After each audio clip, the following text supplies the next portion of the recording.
누가복음 1장 46절로 55절까지의 말씀을 한 절씩 교독하겠습니다. 제가 먼저 46절 보겠습니다. 마리아가 이르되 내 영혼이 주를 찬양하며 그의 여종의 비천함을 돌보셨습니다. 보라, 이제 후로는 만세의 날을 복있다 일컬으리로다.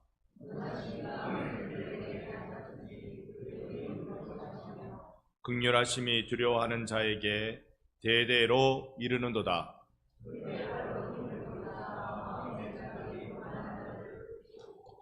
권세 있는 자를 그 위에 내리치셨으며 비천한 자를 높이셨고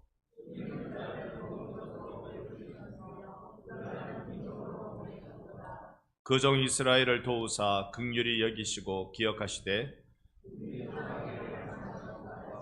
아브라함과 그 자손에게 영원히 하시리로다 하니라. 아멘. 할렐루야. 아멘. 오늘도 내 주 예수께서 내 인생을 역전시켜 주신 은혜를 기대하며 사모하며 받아 누리는 귀한 시간 될 수 있기를 간절히 소망합니다.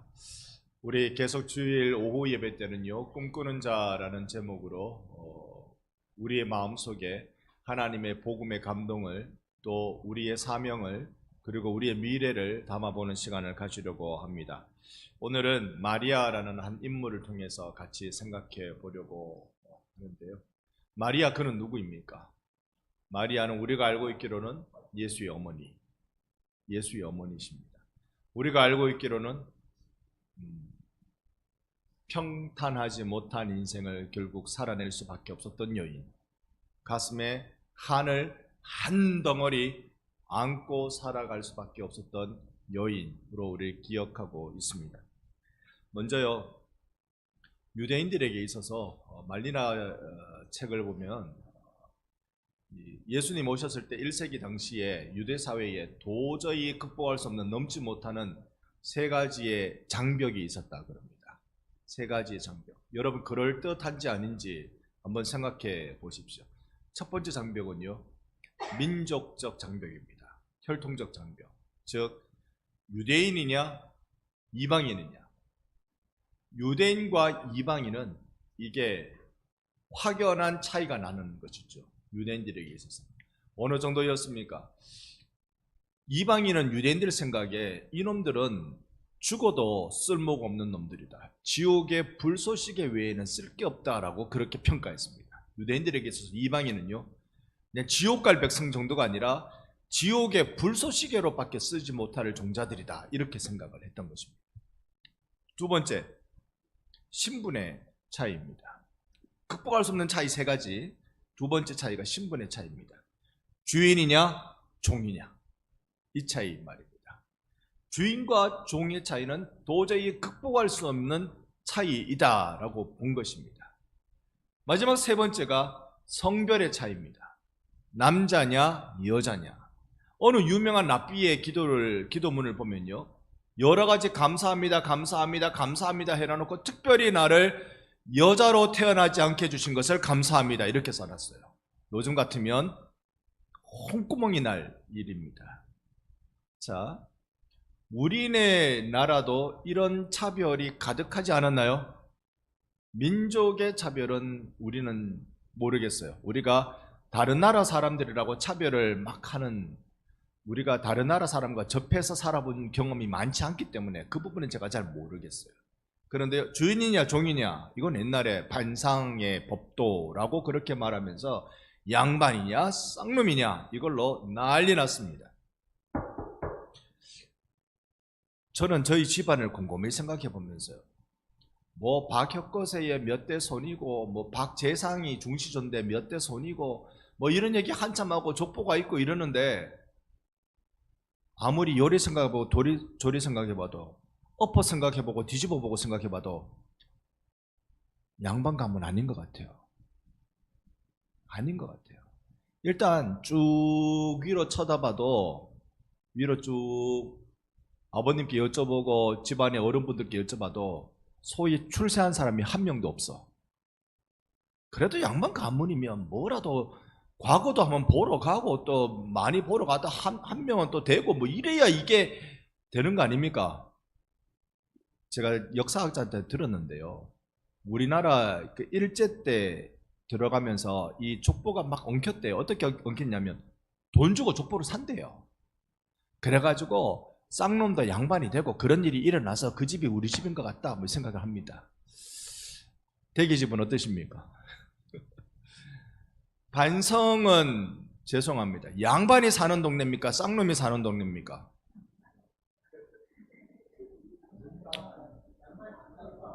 한자로요, 양반 반자에 성성자를 씁니다. 우리가 반성교회라고 그래서 내대로 반성만 하고 있는 건 아니고, 양반 반자에 성성자를 쓰거든요. 그러니까 양반들이 사는 성이다 라는 뜻이죠.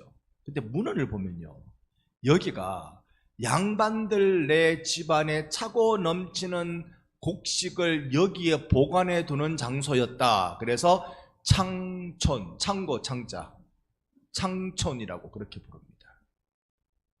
여러분, 요즘 와서 이게 의미가 있습니까? 양반이냐 쌍놈이냐라고 이야기하는 놈이 쌍놈이지. 요즘 무슨 양반이고 쌍놈이고 그런 거 얘기하는 사람이 세상 천지에 어디 있습니까? 마지막으로 한 가지, 남자로 태어나는 게 잘하는 겁니까? 여자로 태어나는 게 잘하는 겁니까? 여자. 남자가 낫습니까? 여자가 낫습니까? 왜 그리 성별로 우리도 그렇게 차별을 많이 하고 살았는지. 세상에 와서 아들 안 낳아주면은 그 집안에 화근이라고 생각해. 며느리를 아들 안 낳아주면. 그런 분이 계신지 전 모르겠고, 아들 안 낳아주면 화근이라고 생각해. 그럼 뭐라고 말합니까? 아들 놓을 때까지 낳아보라. 아들 놓을 때까지 낳아보라. 여러분, 아들을 놓고 안 놓고는 아빠 탓입니까? 엄마 탓입니까? 제가 중학교 때 생물 시간에 생물 선생님이 얘기해 줬어요. 그거 아빠 탓이라고. 아들이 될지 딸이 될지 그거는 아빠가 정하는 거라, 엄마가 정하는 게 아니라고. 그것도 모르면서 아이고 아파라, 애 놓는 거 그거 남자 아들 안 낳아준다고. 아이고, 요즘 그렇게 말하면 그 사람이 쌍놈이지. 여자가 태어났다고 어쩝니까? 학교를 안 보냅니다. 여자가 태어났다고 학교를 어디부터 안 보냈냐면 초등학교부터 안 보냅니다. 국민학교부터 안 보냅니다. 어디 여자가 글을 배우려고 하냐고. 집에서 청소하고 설거지하고 밥하고 빨래하고 이것 배워야 되지. 어디 여자가 글을 배우려고 하냐고. 참 우리네 바로 윗대 어른들은 얼마나 그게 한이 됐겠어요.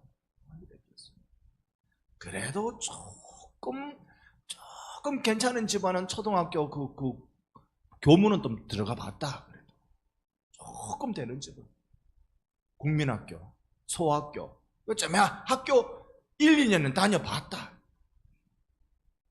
그래도 좀 도시에 살고 조금 아버지 어머니가 그래도 약간 이렇게 좀 근대화되어 있으면 중학교까지는 가본다. 제 부모님 때에요, 여자가 대학 나오는 것은 지극히도 어려운 시대입니다. 지극히도 어려운 시대예요. 제 때는요, 여자가 대학 나오는 거 어려웠어요. 왜 어려웠느냐면, 저는 누님하고 저 단둘이거든요. 저희 집에서는 결정을 해야 돼요. 어느 놈을 대학 보내야 될지. 두 놈 다는 못 보내겠어. 하나만 보내야 돼. 그래가지고 우리 부모님이 누나를 꼬셨다는 거 아닙니까? 야야, 니 대학은 못 보내겠고, 야 어쩌고 해갖고, 그래갖고 제가 대학 갈 수 있었죠. 요즘은 남자는 아들은 대학 보내고 여자는 안 보내고 그런 시대입니까? 요즘은 누가 대학 갑니까? 공부한 놈이 대학 가지. 공부한 놈이 대학 가지. 공부 안 하면 떨어지고. 아, 요즘 다 가는구나. 요즘은 공부 안 해도 다 가는 시대구나. 어찌 그리 여자라고 안 되는 게 많은지, 못하게 하는 게 많은지. 여러분, 성경의 시대는 어땠을까요? 더 심했겠죠. 2000년 전에 여자, 오늘 여성과 비전이라는 제목을 지었는데요. 이 두 개가 어울리지 않는 단어입니다. 여자가 비전을 가진다? 그거는 말이 안 되는 이야기예요. 그 시대는. 2000년 전에 예수님 당시에 1세기 때는 이게 말이 안 되는 거예요. 여자가 비전을 가진다. 그런데 성경은요, 여자가 비전을 가져요. 오늘 우리의 본문에서는요, 한 명은요, 앞에 나오지만 누가복음 1장에 2명의 여성이 등장합니다. 한 명은 우리가 읽은 대로 마리아, 또 한 명은 엘리사벳, 제사장의 아내입니다. 엘리사벳. 2명이 등장하는데 이 둘이 좀 지적인 것 같아요. 가까운 것 같아요. 그런데 이 둘 다 비전을 가져요. 이야, 그 시대에 여자라면 천대하고 터부시하고 암탉이 울면 요즘은 암탉이 울면 알을 낳는. 그 좋네요. 집안에 도움이 되네. 집안에 도움이 된다. 집안에 도움이 된다. 이 엘리사벳과 마리아의 공통된 특징이 있습니다. 그게 뭐냐면 이들의 비전이 무엇으로 이루어지느냐면 애를 낳는 것으로 비전이 이루어져요. 엘리사벳은 누구를 낳습니까? 세례 요한을 낳습니다. 마리아는 누구를 낳습니까? 예수님을 낳습니다. 자, 세례 요한이 보통급입니까? 그 당시에 메말라버린 유대 사회의 영적 대부흥을 불러일으키는 부흥사였습니다. 그냥 부흥사 북치고 장구치고 으쌰으쌰 하는 부흥사, 그런 딴따라 부흥사 말고 진짜 그 시대를 변혁하고 바꾸어내는 부흥사였습니다. 많은 사람들이 세례요한 보러 저기 광야까지, 빈들까지, 요단강까지 쫓아가는 거예요. 거기는 사람 사는 데가 아닙니다. 길이 없어 광야인데, 물이 없어 사막인데 거기를 쫓아가요. 왜요? 거기에 세례요한이 있거든. 거기에 세례요한이 있거든. 여러분, 그래서요, 우리 반순교회 정말 기도 많이 합시다. 여러분, 우리 시골교회죠. 그건 인정합시다. 창촌리, 부잣집 곡식 남아 돌아가서 창고 지갖고 보관하던 장소, 창촌리. 그런데요, 여기에서 생명의 소문이 번지면 모르긴 몰라도 부산에서 오는 거는 당연한 거 아니겠어요? 어때, 여러분 아멘 나올 때까지 해보자. 이 정도 우리가 여기에서 예수 생명이 선포되면 저기 여수, 순천 이쪽에서는 쑥쑥 올 줄로 믿습니다. 우리가 조금만 더 힘을 보태가지고 조금만 더 용을 써가지고 여기에 대한민국의 생명이 흘러넘친다 그러면 서울에서도 바로 비행기 타고 내려오지 뭐. 그런 일이 일어나지 않겠어요? 세례 요한한테 당대의 사람들이 그렇게 쫓아갔다고요. 쫓아갑니다. 이유는 거기에 생명이 있더라. 딴 데 가보니까 전부 다 메말라 있는데, 성전에 가봐도 그렇고 누가 뭐라고 하는 사람들 쫓아가봐도 다 안 되고, 당대의 유명한 랍비한테 찾아갔더니 내가 여자로 안 태어나게 해주신 것에서 감사합니다라고 말하는 쌍놈이질 않나. 그러니까 이게 딱딱하게 막혀 있는데 세례 요한한테 갔더니 회개하라 독사의 자식들아, 가슴을 팍팍 치거든요. 회개의 운동이 막 일어나게 만들거든요. 그래서 엘리사벳은요, 아들 낳아가지고 한 시대를 마감시켜준 사람입니다. 우리가 구약의 마지막 선지자는 말라기라고 그렇게 알고 있잖아요. 그런데 구약 시대를 딱 닫은 사람이 누구냐면 세례 요한이에요. 구약의 시대를 닫은 사람. 신약의 시대를 연 사람은 누굽니까? 예수님이에요. 마리아는 아들 낳아가지고 새 시대를 열었어요. 엘리사벳은 아들 낳아가지고 옛 시대를 닫았고요. 마리아는 새 시대를 연 사람이 되었습니다.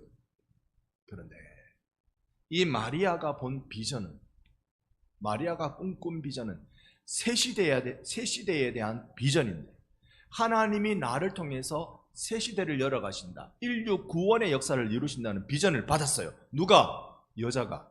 누가? 정혼한 처자가. 유대인들은요, 결혼할 때 둘이 눈 맞아서 좋나 됐나 됐다 그럼 주례하고 결혼하자, 이게 안 됩니다.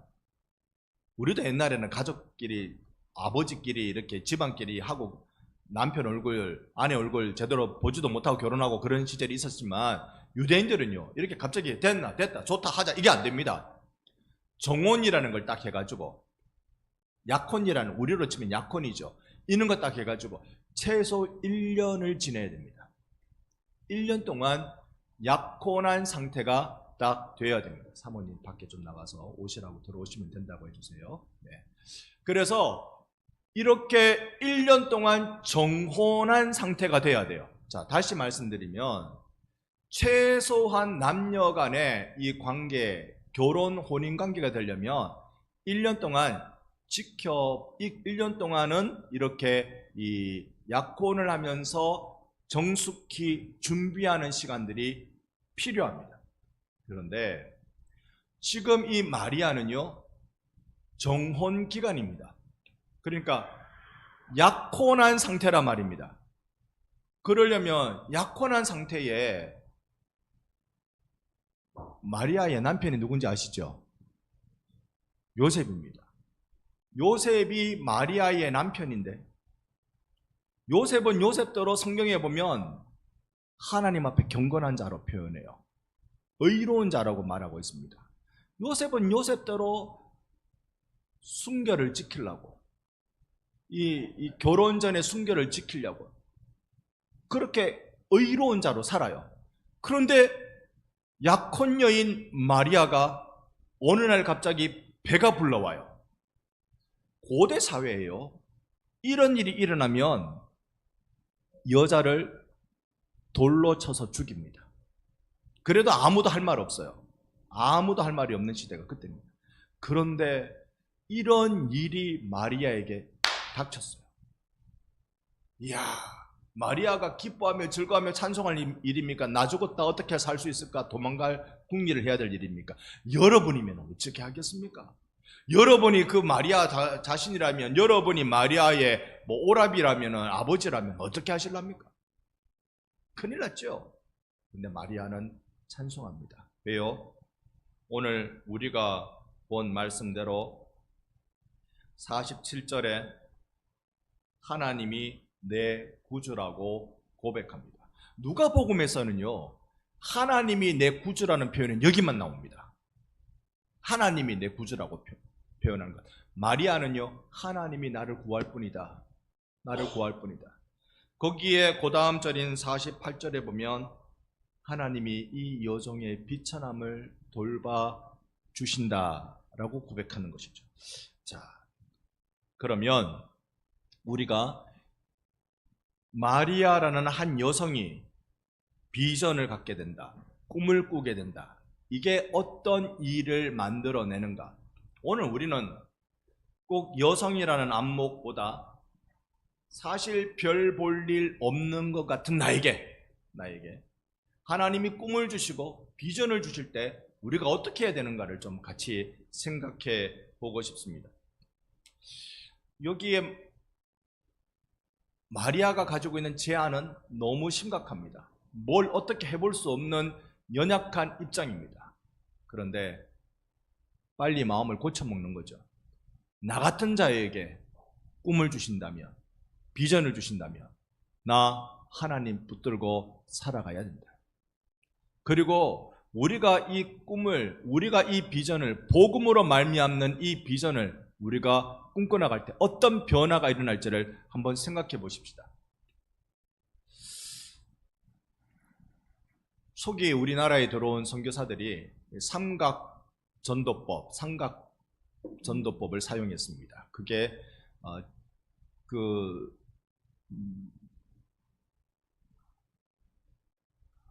경기전이 있는 데가 어디입니까? 전주의 기독병원에 가면 그 근대 역사관에 보면 삼각전도법에 대해서 설명이 딱 나와 있어요. 하나는 교회를 세우고, 하나는 학교를 세우고, 하나는 병원을 세우고, 요 세 가지의 방법으로 우리나라를 복음화하는 일을 했습니다. 교회야 선교사가 가면 당연히 세우는 일인 것이고, 그 다음에 학교를 세웠습니다. 학교를 세웠는데 누가 와서 배우도록 학교를 열어둔지 아세요? 여자가 와서 배우도록 학교를 열었습니다.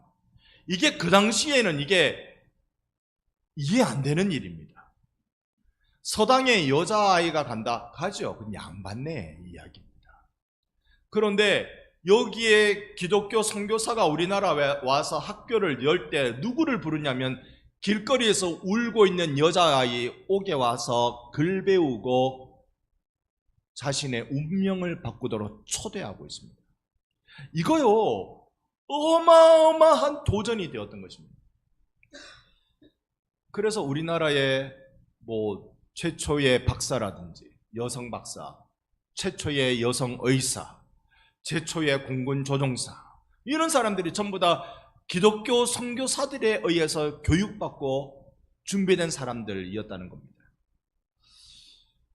나중에 호주 선교사에 대해서 또 여러분과 말씀을 나눌 때 그때 좀 나누겠습니다만, 에스더라는 이는요, 우리나라의 이 의과 의사 된 이가 있습니다. 남편이랑 같이 미국에 갑니다. 선교사에 의해서 교육받고, 선교사가 보니까 얘는 의과대 보내도 되겠다 싶어서 에스더라는 사람을 보냅니다. 남편은 따라가는데 왜 따라갔냐면 아내 유학 뒷바라지 해주러 갔습니다. 여러분 이해가 되세요? 여러분이 애들을 결혼시켜서 미국에 공부시키러 보내면 둘 다 공부하든지 남편이 공부하고 아내가 뒷바라지 하든지 그게 맞다고 생각하시죠?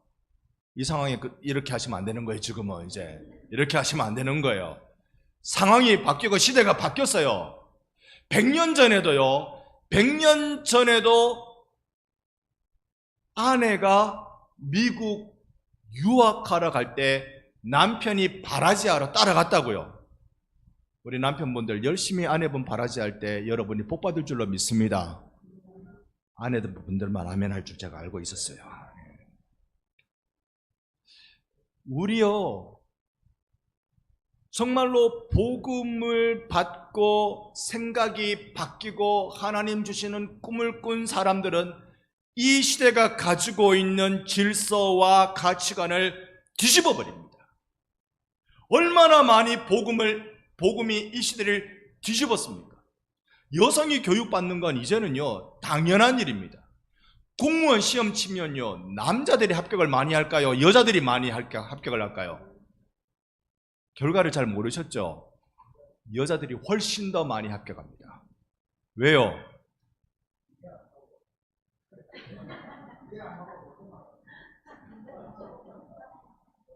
군대 안 가고 공부만 하니까. 요즘은 그것도 조금 위험한 말씀입니다. 요즘은 그것도 조금 위험한 말씀입니다. 대체로 여자들이 남자들보다 공부를 좀 더 잘 하는 것 같아요. 이렇게 말씀드려야 돼요, 요즘은. 여러분, 집에서도 어떠세요? 남편이 똑똑합니까? 아내가 똑똑합니까? 남편분들만. 오늘 우리 김 지사님 그리 말씀하셨으니 권 지사님 저녁 알아서 책임지셔야 됩니다. 네. 가만히 생각해 보면요, 아내가 똑똑해요. 저는 한 가지 일 그거 하고 있으면 다른 건 아무것도 생각이 안 납니다. 그거밖에 생각이 안 나요. 그리고 제가 쉬는 시간에도요, 심지어 TV를 보는 시간에도 다른 생각이 안 나요. TV만 생각나지. 그리고 다른 생각 난다면 제가 반드시 해야 되는 그 생각만 딱 나요. 그런데 아내는요, 온갖 걸 다 꿰고 있어요. 온갖 걸 다 꿰고 있어서 여보 그거 했어요? 그거 챙겼어요? 이거요. TV 보는 제 마음을 흔듭니다. 다 꿰고 있어요. 그러니까 여자들이 똑똑한 것 같아요. 오늘 저녁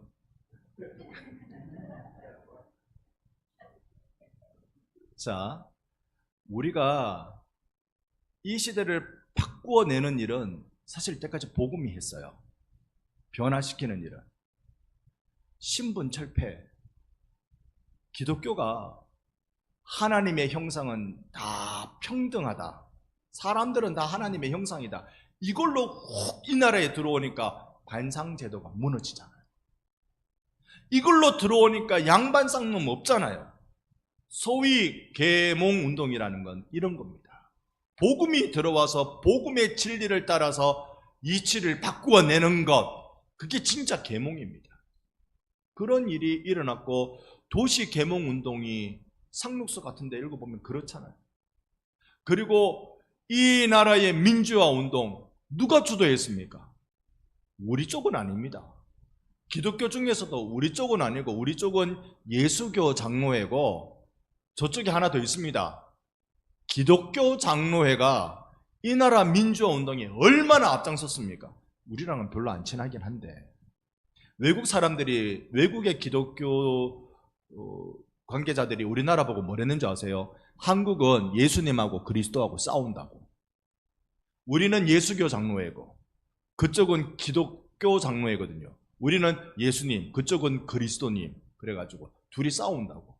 그렇게 비난할 정도로 사실 기독교 장로회하고 우리하고는 좀 사이가 안 좋기는 합니다. 그러나 한국의 민주화 운동은 기독교 장로회가 앞장서줬잖아요. 그 덕에 우리가 앞에 기독교 이것만 딱 가지고 우리는 그래도 체면 유지하고 있는 겁니다. 사회 참여는 예수교 장로회는 잘 안 하거든요. 기독교 장로회는 사회 참여 엄청나게 하거든요. 그러니까 우리가 체면 유지를 했죠. 80년대.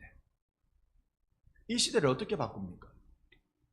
성경은 금식에 대한 이해도 일반적인 금식의 이해와 우리 다릅니다.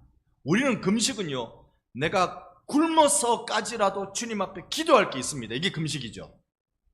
그죠? 우리 좋게 표현하면 이거고, 우리 속되게 표현하면 하나님이 들어줄 때까지 내가 굶어 붓기다. 하나님께 때를 쓰기 위해서 금식하는 거 맞습니까? 아닙니까? 여러분들은 처음부터 담임 목사 닮아가지고 금식하신 적이 없지요? 금식을 하면 막 때를 한번 쓰려고 막 그렇게 하잖아요. 성경이 말하는 금식은 뭡니까? 이사야서에 우리에게 알려주기로 고아와 과부를 돌보는 것이 금식이라고 했습니다. 구제를 위한 자기 절제입니다. 이걸 빼고 내가 복받기 위해서, 내가 하나님 뜻을 알기 위해서 때를 쓰는 걸 금식이라고 우리 그렇게 이해해버렸단 말입니다.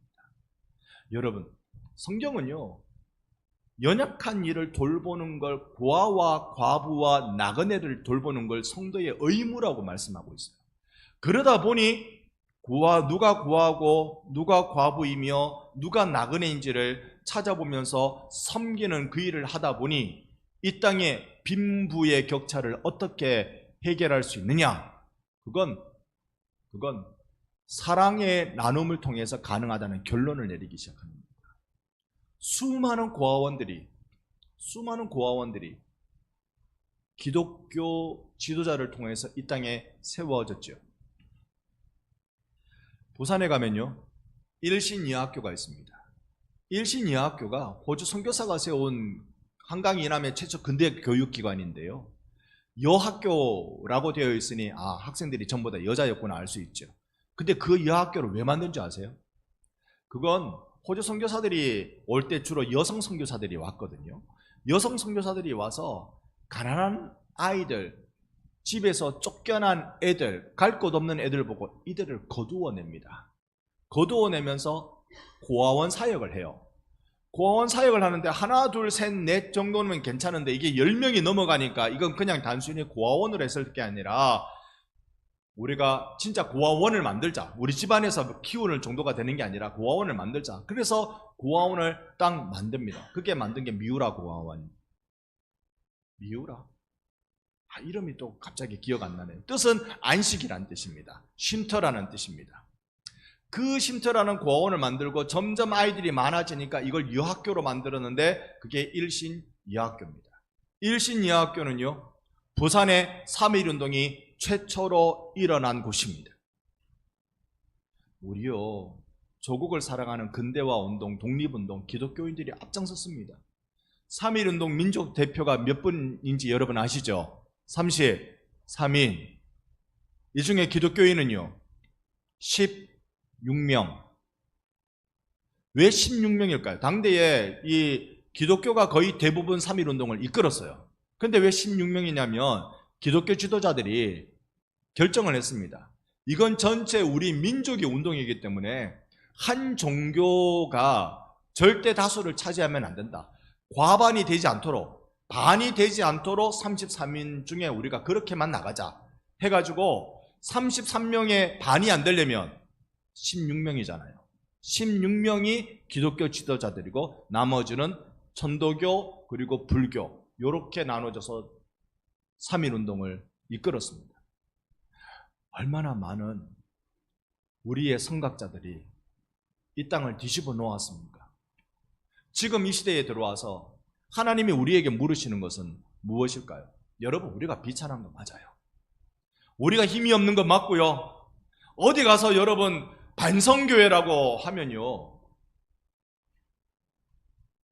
인터넷에서 반성교회라고 딱 치면 우리 교회 홈페이지 나오고 그 다음에 쭉 나오는 게 뭐냐면 한국교회가 반성을 하고 뭐 이런 것만 나옵니다. 이렇게 반성교회입니다. 우리 그저 시골의 오래된 교회, 그러나요, 우리가 하나님이 우리에게 주시는 복음, 십자가의 비전, 이걸 보고 오예배는 제가 조금 용어에 대해서 절제할 줄 모릅니다. 양해하고 들어주십시오. 우리의 눈이 뒤집어지면, 우리가 정말로 육신의 눈이 아니라 영의 눈으로 보기 시작하면 하나님이 우리 교회를 이 나라 살리는 부흥의 마중물로 쓰실 줄로 믿습니다. 여러분, 원래 우리의 표어가 부흥의 불씨를 지켜주옵소서입니다. 정말로 이 시대에 어디에서 부흥이 일어나겠습니까? 이 시대에 부흥이 필요해요. 왜 필요한가? 이대로 놔뒀다가는 우리나라도 위험하게 됐습니다. 지금 세계 정세에 흘러가는 모습을 보면 우리가 우크라이나처럼 전쟁의 그 한복판에서 불바다 되지 않을 자신이 있습니까? 우크라이나가 전쟁하고 싶어서 했습니까? 러시아가 밀고 들어오니까 침략받아서 전쟁한 거 아닙니까? 지금도 하고 있잖아요. 그런 일 우리나라에 안 일어날까요? 1950년에 그런 일이 일어났단 말입니다. 위험천만이죠. 우리요, 폭탄을 쥐고 삽니다. 폭탄을 쥐고 살아요. 우리가 무슨 무기 있고 한참 자랑하면 뭐합니까? 북한이 핵폭탄 2-3개만 우리나라에 떨어뜨리면 바로 100개 들고 항복유 할걸요. 일본이 핵폭탄 2개 맞고 항복했으니까. 지금 이 시대는 공평한 시대입니까? 신분의 사닥다리, 옛날에는 사법고시 있어가지고 공부 열심히 하는 똑똑이들은 딱 신분의 사닥다리, 요즘은 로스쿨로 바뀌어가지고 엄청난 학비를 갖다 부어야 변호사 시험 칠 수 있는 자격을 줘요. 신분의 사닥다리 요즘은 건강합니까? 이거 다 걷어찬 거 아닙니까? 요즘은요, 남녀차별 그건 많이 없어진 것 같아요. 그러나 아직도 갈 길은 많이 멉니다. 왜냐하면 고위공직자들에게 있어서의 여성 비율을 보면 압니다. 그게 유리천장이라고 부르죠. 우리 해결해야 될 것 많습니다. 이걸 누가 해결할 수 있습니까? 예수의 복음 말고 해결할 방법이 있습니까? 그 예수의 복음을 더 강화하고 복음대로 우리가 살려고 몸부림치고, 그럴 때 이 나라는 다시 사람 살만한 나라가 됩니다. 사람 살만한 나라뿐만 아니라요, 김준곤 목사님이 우리나라에 던진 3가지의 큰 비전, 성서한국, 통일한국, 선교한국의 비전을 우리는 우리 세대에 이루어 보고 싶습니다. 그 일에 반성교회에 계신 여러분이 저와 함께 해주시기를 바랍니다. 부르짖어도 부흥을 위해서 부르짖고 우리가 나가 살아도 예수를 위하여 나는 죽고 예수로 살고, 이런 크고 놀라운 일들을 함께 준비하면서 우리 마리아가 부른 노래처럼 주께서 큰 일을 행하셨습니다. 함께 노래하며 승리하는 우리 사랑하는 반성교회 모든 예배자들 되시기를 주 예수의 이름으로 축원합니다.